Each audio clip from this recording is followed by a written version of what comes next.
salita ng Diyos. Kaya tilo sa imuntik ng Ang masishare po ay walang iba, kundi lang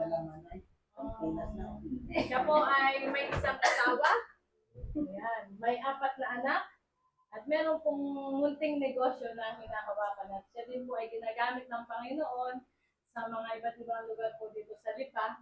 And parang si Paring Erwin, madami ding hawak na cell group yan, Paring Lucy at yung bawat isa. So siya po yung magdadala ng Word of God, walang iba kundi po si Pastor Dennis Valdivia.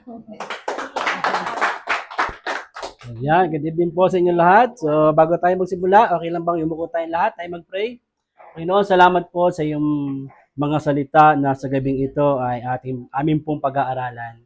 Ito po ay tumimo sa aming mga kaisipan at manatili sa aming mga puso. Nang sa ganon, sa bawat hakbang, sa bawat aksyon namin, sa bawat araw sa aming buhay, ito'y maging karapat-dapat po sa iyo. Salamat po sa iyong banal na Espiritu na gagabay sa amin ngayong gabi. Sa pangalan ni Jesus, Amen. So, ako po si Kuya Dennis, or Brother Dennis. Ayan. So, makikipollow na lang mamaya, pagdating nyo sa Facebook, makikipollow po sa Valdivia Dennis. Ayan. Naka po yan. At sa YouTube naman po ay Coach Dennis B. Ano po? Sa TikTok naman po, kala nyo, wala akong TikTok ha. Sa TikTok naman po ay Dennis B. Ayan. Instagram, wala. So, ngayon pong gabi, mga kaibigan, mga kasama, ay napakaganda po ng testimony ni Ate Rose, At ito po isa sa, kumbaga, yung testimony niya makaka-relate dito sa ating pag-aaralan ngayon. Lahat po tayo ay iba't iba yung pamilya na pinagmulan. Iba't iba yung kinalakihan, merong malupit na mas malupit pa, may mga ganon. Yung kada galaw mo, dinumero, yung disiplinado, no? Meron namang sobrang luwag. Meron namang sobrang higpit, no? At katulad ko po, ako po ipinanganak sa hindi naman maluwag, hindi mahigpit. Nandun ako sa gitna, bahala ka na. Kung lumaki ka, hindi okay. Mga ganun sitwasyon ng buhay. Dahil nga, noong mga panahon na yon ay, alam mo, pag walang nag-guide sa'yo na Panginoon at kilala mo lang ang Diyos sa bibig, ay mukhang lumabas lang kami sa mundong ito na para bang balintataw. Matindi ang mga words, kumbaga parang bula na bahala ka kung gumanda buhay mo, okay, kung hindi, sa'yo yun. Bakit nga? Kasi nga yung pinagmulang magulang natin ay wala ding pananaw na ganon. Pero dumarating yung panahon, etong maganda, naiiba na naiiba yung sitwasyon ng buhay. Bakit? Yung mga magulang natututo.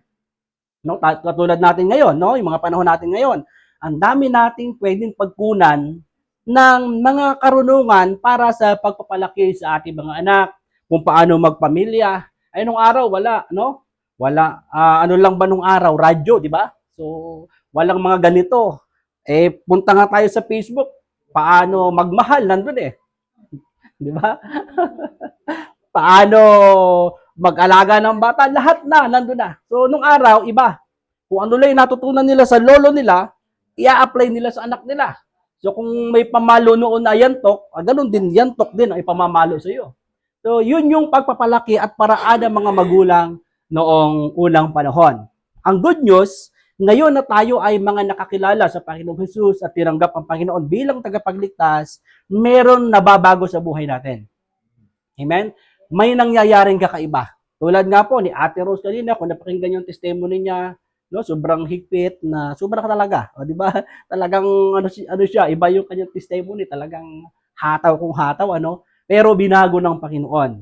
At ngayong pong gabi ay pag-aaralan natin, ano ba yung pagmamagulang na itinuturo ng Panginoon noong pang-unang panahon na pwede nating i-apply sa mga panahon natin ngayon. Ano po?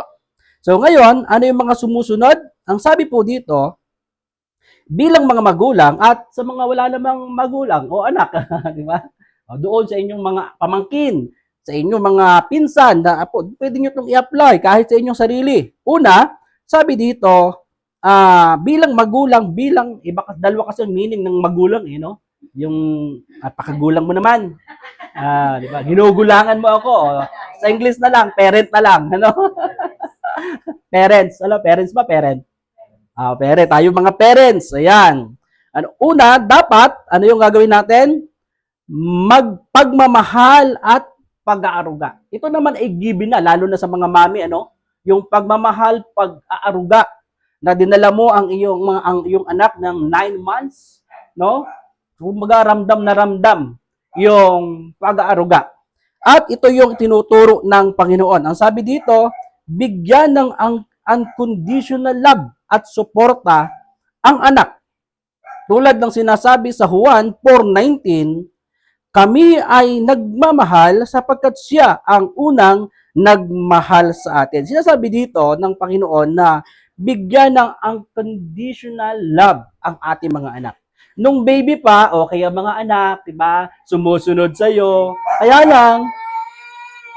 lang nung nag-teens na, diba? Nung nagkaroon na ng isip, ang mga anak natin, may mga sari-sariling desisyon na sa buhay. Diba? May mga ayaw na yan. Dati, lahat ng gusto mo, sinusunod. Pero nung naging teenager na, high school, college, nung nagkatrabaho na, nagiging iba na ang attitude niyan. Ngayon, bilang magulang, ano yung dapat mong gawin? Ang sabi dito, pagmamahal na mayroong unconditional love. Nagkakamali po, mga anak natin, tama? Meron po ba kayong mga nabalitaan na sinaktan yung anak dahil gumawa ng kasalanan? Sobra kong mapalayas, sobra kong mamura, di ba? Walang unconditional love. Ano ho? Dumating ba sa point ng buhay po natin na para bang punong-puno na tayo? No? Tigas talaga ng ulo mo, kaya kung ano nang pinagsasabi sa anak na masasakit, pero maya-maya, nandyan na rin naman, no? Kumbaga, nandyan pa rin naman. So, doon natin nakikita na, pero may mga magulang talaga na kapag sinabi, huwag mong gagawin niya, papalayasin kita, hindi ka na babalik. So, may mga ganon. At ginagawa talaga nila. So, wala doon yung unconditional. Ang sinasabi po dito, yung anuman yung nagawa na mali, nasabi ng ating mga anak, mahalin mo siya. Anuman siya. Tama? Anuman yung nagawa, welcome. Welcome ka. Meron pong parabola o testimony doon sa Mateo na merong isang anak na mayaman ang magulang. Kinuha ang sabi niya, kinuha niya yung yaman, no? Tatay, akin na yung yaman ko, di ba? Akin na yung akin na yung aking mga mana. Siyempre, mabait ang mga magulang. May unconditional love sa anak. Siyempre, alam mo naman ng mga anak natin, may sarili ng desisyon, nagpakalayo-layo. At ang sabi, yung mana niya ay ginastos. Ginastos sa chicks, ginastos sa mga bisyo, ginastos sa mga barkada. At ito naman ang sukli na nangyari sa kanya. Akala niya hindi niya mauubos yung dalang pera. Akala niya hindi mauubos. Winaldas lahat. At bandang huli, dahil gutom na, naku, nagtrabaho. Alam mo trabaho? Pakain ng mga baboy ng mga panahon na yon. At dumating sa punto, nagutom na. At kahit yung mga pagkain ng baboy, ng mga bulok na mansanas o anumang prutas, kinakain na niya. At one day, na-realize niya, sabi niya sa sarili niya, doon sa bahay ng aking ama, ang mga alipin doon ay hindi kumakain ng ganito at may pagkain na sapat na. Sabi niya, babalik ako sa aking ama. Alam niyo yung ama, everyday pala niya, nung umalis pala itong anak, everyday pala itong laging nakaabang sa terrace. At sinasabi, kailan kaya darating yung anak ko? Kasi ang hirap ng araw, walang text, walang cellphone, no?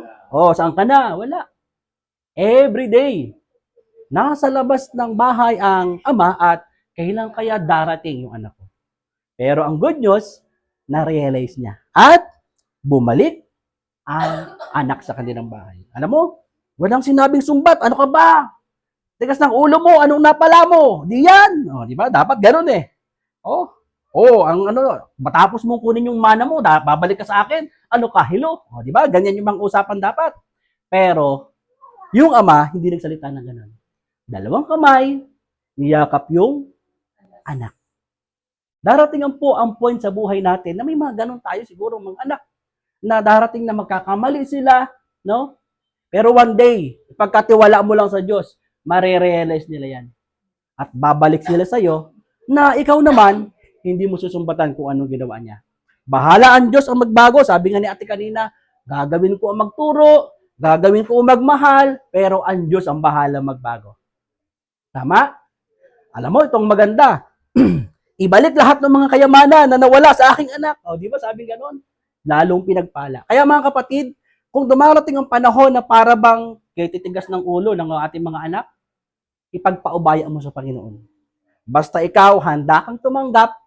Pagdating ng panahon na na-realize nila na mali din sila, handa kang tumanggap. Amen? Excuse me. Ayan. Okay po ba? Natututo po ba kahit paano? Dahil nga, ang sabi dito, nagmamahal ka. Maging modelo ang mabuting pag-uugali at pagpapahalaga sa buhay. Ang sabi nga sa Efeso chapter 6 verse 4, mga ama, huwag ninyong galitin ang inyong mga anak, bagkus palakihin niyo sila sa disiplina, pagtuturo sa Panginoon. Aba, dito pala mga ama, no, sinasabihan, mga ama.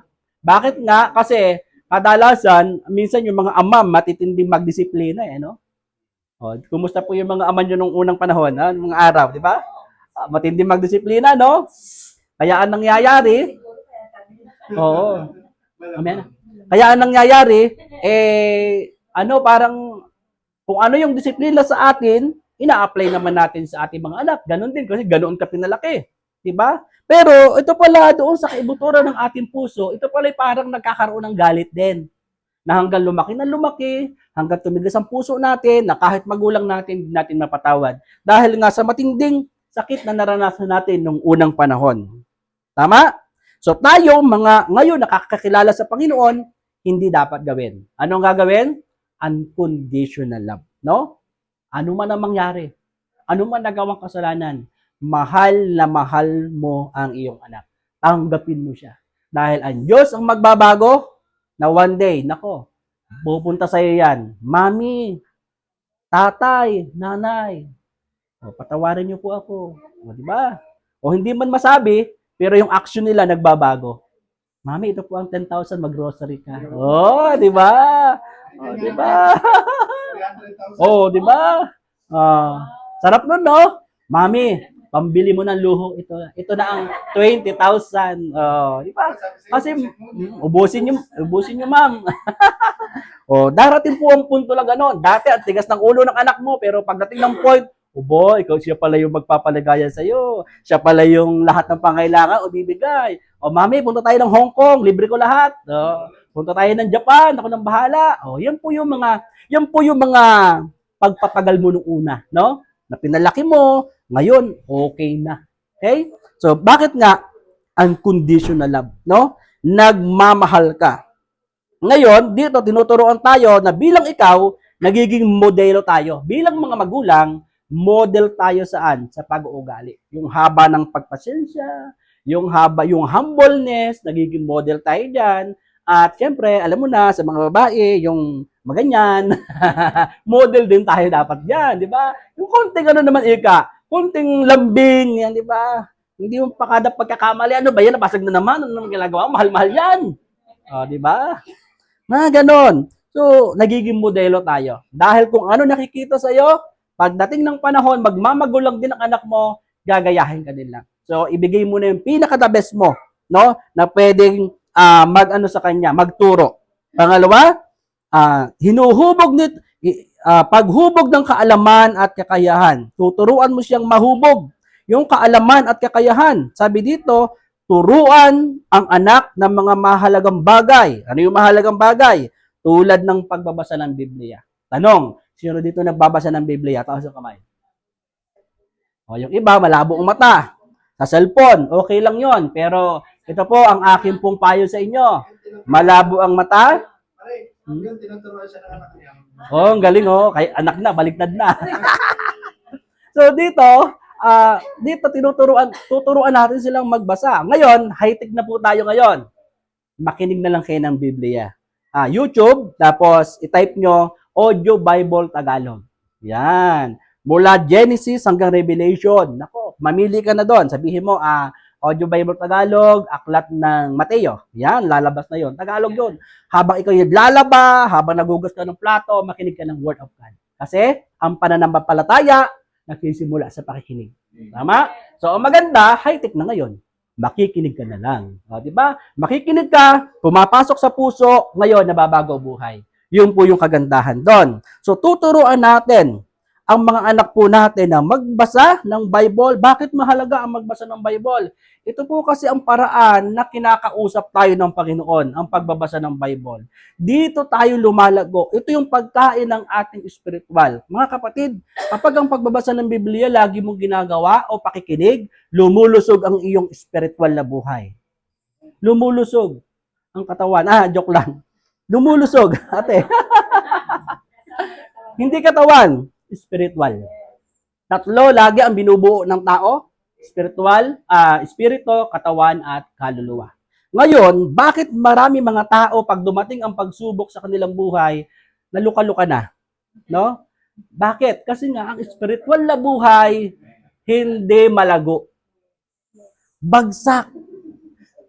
Meron ba kayong nabalitaan? May pera, mayaman, nasa kanya na lahat, pero nagpakamatay. Marami pong ganun. Tama, ibig sabihin pala, hindi sa popularity, pera ang tutunay na kasiyahan. Hindi. Bakit? Kasi nga yung spiritual na buhay, bagsak, malnoris, hindi nakakakinig ng salita ng Diyos. Dadahan lang sa simbahan, gaganon lang, okay na. Hindi po ganun. Dapat makinig. Kaya, mula bukas o mamayang gabi, Audio Bible Tagalog, kahit ano do basahin mo, makinig ka lang. Naku, sigurado ko sa'yo, mula ngayon, sisigla ang buhay mo talaga. May pera ka na, mayaman ka pa, may Diyos ka. Naku, solid. Grabe ang kapayapaan na ibibigay sa ng Diyos. Amen? Pagbasa ng Biblia, pagdarasal, pagpipray. Pag nagpipray ka, ikaw kumakausap sa Diyos. Yung relasyon mo, lalo po itong lumalalim sa Panginoon. Ang pagbabasa, kinakausap ka ng Diyos. Ang pagpipray, kinakausap mo ang Diyos. Palitan. Diba? Yun yung kagandahan dyan. So, yun ang ituturo mo sa Panginoon. Sabi nga sa Kawikaan 22 verse 6, turuan mo ang bata sa daan na dapat niyang lakaran at pagtanda niya ay hindi niya ito malilimutan. Yun ang kagandahan sa Panginoon, no? Mula bata, tuturuan natin, and then pagtanda, nako, sigurado, ito po kasi yung turo ng aking mga magulang, no? Maging mapagbigay, lagi nilang maaalala yon. Di ba? Ganun kaganda. Paano ngayon matatanda na sila? Di okay lang. Simulan mo parang bata uli. Okay lang yun. Ganun kaganda po yan.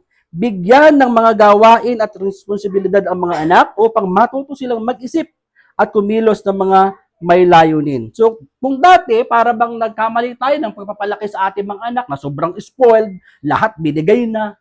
Kaya paglaki, mahina, no? Pagdating ng problema, pagsubok, nanay, inaway kasi ako noon. Hindi. So ngayon, naaayos naman yan. Yun ang kagandahan sa Panginoon Laging naaayos ng Panginoon. No? Ngayon, ano pa? Pagpapalago ng relasyon. Ang gagawin mo sa iyong mga anak, ito, maglaan ng oras para sa pamilya at mga aktibidad na nagpapadibay ng samahan. Ang sabi nga sa Joshua chapter 24 verse 15, ngunit kung hindi nyo gusto na maglingkod sa Panginoon, magpasya kayo ngayon kung kanino kayo maglilingkod. Sinabihan si Joshua, sabihin mo doon sa mga may pamilya doon, mamili sila sa Diyos o doon sa mga o sa masama. Parang ganoon ang tinuturo dito. Mga kapatid, mga kaibigan, mamili tayo sa Panginoon, dadalhin natin sa Panginoon ang ating mga anak o dadalhin na lang natin sa kung bahala na kayo. Mas maganda kung dalhin natin sa Panginoon. Tama po. Yun po yung kagandahan kasi yun ang itinuturo ng Panginoon. And then communication. Kumusta po ang inyo pong komunikasyon sa inyong mga anak? Pag uwi ba ng bahay, nood lang TV, kain na, ganun lang. Baka ganun lang, no? So dito, magbuo tayo ng, kumbaga na, kumusta ka na? Kumusta ang iyong trabaho? Kumusta ang pag-aaral mo? Di ba? Ano ka ba? Nakapasa ka ba? Yung anak ko, nagagalit ako kapag sabi ko sa kanya, hanggang 75 lang, pwede na yan. Okay na sa akin yan. Ay, tumaas ang grade. Daddy, ako yan 90. Babae. 75 lang. Pero joke lang yun sa kanila. Pero hindi ko po sila pinipresyo sa kanila mga grade. Kung nakapasa, edi maganda. Basta 75 pataas, okay na yan. Ganun lang. Ayahay lang ang buhay. Ganun lang, di ba? Pero ang maganda naman, nagsisikap sila. No? Naaabot nila yung kanilang potential. Ano ho?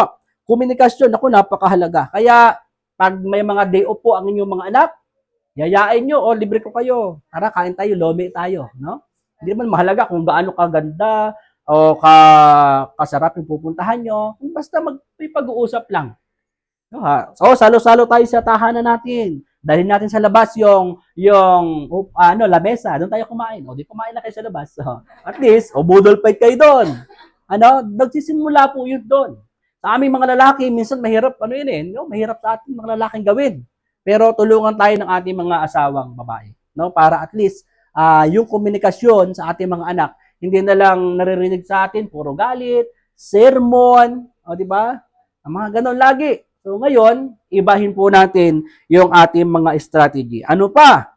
Palakihin ng may pagtitiwala sa sarili. Ibig sabihin, kaya po marami mga bata sa labas na para bang, hindi ko kaya yan. Kasi nga, yung magulang, hindi tinuruan na kaya mo yan. Lagi sinasabi na, kung hindi mo kaya, mahirap tayo, hindi mo kaya yan. Mga ganon. So sila ngayon, ramdam nila, hindi ko nga kaya yan. Hindi ko kaya yung nagawa mo. Ay, nakabili ka lang kotse, hindi ko kaya yan, mahirap lang kami. Bakit? Kasi nga, nung bata pa, sinabihan sila na, nak, mahirap lang tayo, okay na ito, pag may trabaho ka na, okay na yan, basta makaraos po tayo. Pero hindi alam na meron palang potensyal ang bawat anak po natin. Ano po? Kaya yung mga anak nyo po, i-push nyo, kaya mo yan, mami, gusto kong mag-doktor, sige, kaya mo yan. Gusto kong mag-attorney. Kaya mo yan. Lagi mong ipupus. Di ba? Gusto kong mag-engineer. Okay, kaya mo yan. Paano yung mga pera? Bahala na si Lord. Ayun po lagi ang ating sasabihin sa ating mga anak. Laging may pag-asa. No? Sa kabila ng mga kahirapan na pwede nating maranasan. Bigyan ng papuri at reward ang mga anak sa mga nagawang mabuti. Sabi nga, sa Kawikaan 25:11, ang salitang binig ka sa tamang panahon ay kasing ganda ng mansanas na ginto na nasa platerong pilak. Grabe pala yung kawikaan, no? Kung ikaw pala ay hindi yung pagod na sa school, pagdating, sisermonan mo pa. Di ba? Paggaling sa pagod sa barkada, pagdating, sisermonan mo pa. Parang kakaiba, no? Nakaka-relate po kasi ako, yung anak kong panganay, ganon. Uy, galing barkada. Kumusta? Sabi, hindi, dati pinapagalitan ko. Kaya lang, binago po ako ng salita ng Diyos. Dati, parang gusto mo nang saktan. Pero pag binago ka ng Diyos, pagpasok ng pinto, ikay magdala ng may bigas dyan, may pagkain dyan. Pag aalis ka, magdala ka. Nang hindi naman nakakaya sa pupuntahan. Di ba? Talagang ganon yung pangarap. Kasi noon po, hindi. Talagang mabubudyakan mo talaga. Pero yung salita ng Diyos, nagbabago talaga. No? Kaya pag dumarating, alis ka, magdala ng bigas, saka pakulang, meron din sa rep, pagdala ka. Para naman, kahit 3 days ka, 1 week, hindi nakakaya doon sa mo. Natulog sa bahay, nauwi na. Di ba? Paano kung pinagalitan ko ng pinagalitan? Di lalo nang lumayo ang loob. Kaya lagi kong sinasabi, ang Diyos ang bahala sa iyo. No? Basta gagawin ko ang pagiging magulang at ama, pero ang Diyos ang bahala magbago. Bakit? One day, marirealize siya ng mga anak mo. No?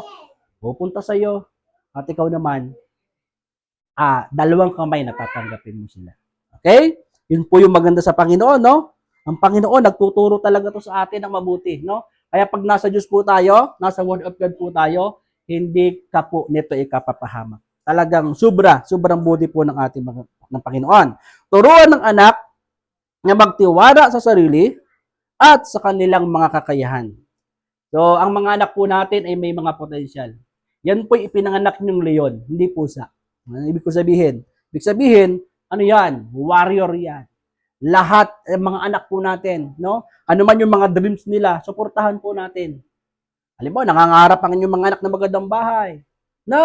Mami, gusto ko ng magandang bahay. Wag na. Ako na tayong ganito. 3 times a day kumain, okay na yan. Hindi, gagawin mo. Sige. Go. Laging yung dreams. ano mo sa kanila, sabihin mo sa kanila, kaya mo yan, makukuha mo yan. Gusto ko ng aeroplano, sige, kaya mo yan, gagawa, bahala ang Diyos. O, hindi sabihin gusto nila maging piloto, pagka ganon. O, yun, okay? Para ano sila, laging ganahan sa buhay, no? Wag yung puro sumbat, puro galit, no? Kung ano-ano na, sinisi, ay, kasi lolo mo kasi, kalululuhan pa, pati mula lolo, lola, sinisi sa anak. Kaya grabe ano? So hindi po ganoon, no? Hindi po ganoon ang tinuturo ng Biblia sa pagpapalaki sa anak. Ang tinuturo, unconditional love sa ating mga anak and then disiplina. Ah, Hindi po manugang ay anak na. opo. Paano po pagtama?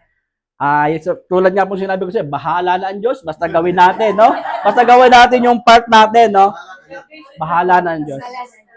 Gawin natin yung part natin, na pagpaalala sa kanila na, anak, Hindi yung masamang kausapin. nako, dapat kinakausap po talaga. Apo, kinakausap po talaga. Bakit? Anak mo kasi yun eh. Oo. Ako pagka ganon, ay may palo talaga. Nakausapin. Ang tawag doon, pagdidisiplina. Ano po? At hindi tinutolerate po ng Panginoon yon. No? Pagbibigay, ito pala, pagbibigay ng disiplina, tayo mga magulang, nagbibigay tayo ng disiplina at gabay. Pag sinabing disiplina, ito ang Diyos itong napakaganda. Nagbibigay siya ng pagmamahal, pero may pagpapalo. Yun po siya. Hindi siya yung mali ang ginagawa mo. Sige, tuloy lang. Abay, hindi. Yari ka kay Lord. Kaya, pag may mga anak ka, ganon, ito, sabi ko sa anak ko, anak, lagi ka na sa barkada. Pero ito ang pwedeng mangyari sa iyo. Pag may barkada ka, malapit ka sa droga. Mabarkada ka sa droga. At kapag nadroga ka, kulong ka. Takot ko talaga. 6 na taon, pinakamababa. So, yung kalahati ng buhay mo, igugugol mo sa kulungan. Sabi ko ganyan, hindi nag-iisip. Di ba? Mamili ka.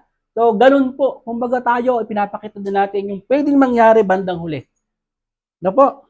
So, yung disiplina sa ating mga anak.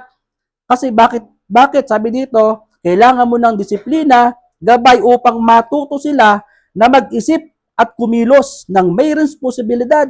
Halimbawa, manugang mo, may asawa na, tayo pa rin umaasa. Hindi pwede. May anak ka, may apo ka na, so anong gawin mo? Trabaho, sipag. Ganon. Ganon po lagi. So, hindi pwedeng hayaan mo na, nakikita mo na mali. Tapos, hayaan mo na lang na ganon. Kawawa anak ko. Naku, kung akong anak nun, yari siya. Ay kasi bago ko pa papalaki yun, tapos ang asawa ay ganon. Never. Never na. Ano po kasi, ang Diyos po kasi ay hindi po siya nagtotolerate. Ano ho? Ayan. Sabi dito, bigyan ng disiplina. No? Bakit? Dahil nga may responsibilidad. Tulad sa Kawikaan, ang sabi sa Bible, ang hindi nagpapataw ng disiplina ay hindi nagmamahal sa kanyang anak. O kapatid, kung hindi ka mo pinapalo anak mo, nako, hindi mo mahal yan. Ang pamalo, hindi po yan para, kumbaga, parang itatawag ka na sa bantay bata. Ano ho? Hindi yun ituno. Yun ho ay pagtutuwid. Dahil pag hindi nakaramdam ng palo yan, nako, sigurado ko sa iyo, pagdating ng panahon, hindi tama yung pagpapalaki mo, ay ikaw ang papaluin. Paano pag magsayad ng Diyos tayo? Hindi. Depende naman kasi sa atin, no? Kung talagang kung saan natin pinapalo, ay iba na yon. Pero kung sabi dun sa Kawikaan, laging sa puwet. Sa Kawikaan lagi, sa Bible na, huwag ilalayo ang pamalo. Sa puwet yon, hindi sa kung saan. Ay, masama yon. Child abuse po yon. Ano po? So dito, pinapaliwanag na yung pagmamahal, tapos may disiplina. Kaya mga magulang na nararito, ang salita po ng Panginoon ay nagtuturo po lagi sa atin. Na una, binabago po tayo bilang mga magulang, yung pagpapalaki sa ating mga anak, at mga apo, syempre, kasama na yan, mga apo na yan, kasama na yan. Pero ang maganda, mayroon ding pagdisiplina. At ang dulo nito, ano yung dulo? Matagumpay po yung ating pamilya.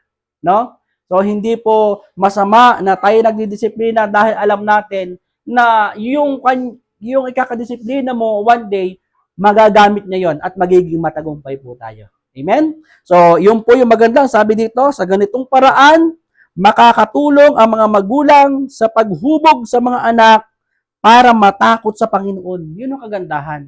na kapag tayo nagtuturo sa ating mga anak, kumbaga tinuturuan natin sila na mayroong Diyos na dapat una patakutan, pahalagahan, no? At bilang mga magulang, makita rin naman sa atin ang modelo ng pagmamahal sa ating Diyos. No? Ay makikita ka, nag-aaral ka sa mga anak mo ng patungkol sa Diyos. Ikaw naman maghapon ka ng puro Facebook. Puro puro scroll sa Facebook. Kaya wala ka naman na ituturo sa mga anak. Bakit nga? Kasi hindi ka naman nagbabasa ng Biblia, hindi ka nagdadasal. So ano yung maituturo mo sa mga anak? No? So dito matututunan natin na una, kailangan natin maging modelo sa ating mga anak. Okay po? And then sabi dito, may pagmamahal sa kapwa at pagtitiwala sa sarili. No? Na kung saan, itong mga anak natin, hindi lang nagmamahal ng sarili, kundi kapwa. No? Yung damay na yung kapwa. No? Yung ibang tao. Tapos, yung pagtitiwala sa sarili. At pagtitiwala sa ating Panginoon. Okay po ba yun? So, natuto po ba tayo ngayong pong gabi na ito? No po, na mula ngayon, no? Mula ngayon, yung atin po na gagawin bilang magulang, no? Parents, no? Hindi yung magulang hindi yung mapaglamang. Parents, no? Nagmamahal, aarugain ng ating mga anak, no? Na anuman yung mangyari, na anuman yung mga kasalanan na pwedeng magawa, hindi natin tayo puro sumbat, kundi nagmamahal tayo sa ating mga anak. Pangalawa, tayo tuturuan natin sila na lalo silang lumago, no? Yung kanilang karunungan, kung gusto mag-aral, no? Yun yung tuturo natin sa ating mga anak. Tapos, palaguin yung ating communication sa ating mga anak. Tayo mismo, tayo na yung sa ating mga anak, no? Magbukas ng komunikasyon, and then pagtitiwala, magbigay ng pagtitiwala sa kanilang mga sarili, na lagi natin ipupo sila na kaya mo lahat, no? Walang imposible sa Diyos. Tutulungan tayo ng Panginoon. Laging yun ang sasabihin mo sa kanila. Walang mga negative words dahil tumatatak yun sa kanilang mga puso. And then yung panghuli, may disiplina pero may gabay. Ito mali itong ginawa mo, ito yung tama mong gawin. No? Yun po yung kagandahan kapag tayo ay may salita ng Panginoon sa ating mga buhay. Okay po? Okay. So, magko-closing prayer lang po ako sa word time kong ito. Tayo po lahat ay pumikit. Tayo po yung pasalamat sa Panginoon. Lord, maraming salamat po dahil naniniwala po kami na ito pong aming napag-aralan ay magiging gabay po namin sa amin pong pagpapalaki o pagpataguyod ng amin pong kanya-kanya mga pamilya. Turuan mo po kami sa kapangyarihan ng Banal na Espiritu na magawa lahat ng iyong mga salita sang-ayon po sa iyong kagustuhan. Maraming pong salamat. Sa pangalan ni Jesus, Amen. Binabalik ko na po sa ating MC. Salamat din po sa ating po mga online viewers. Thank you very much. God bless.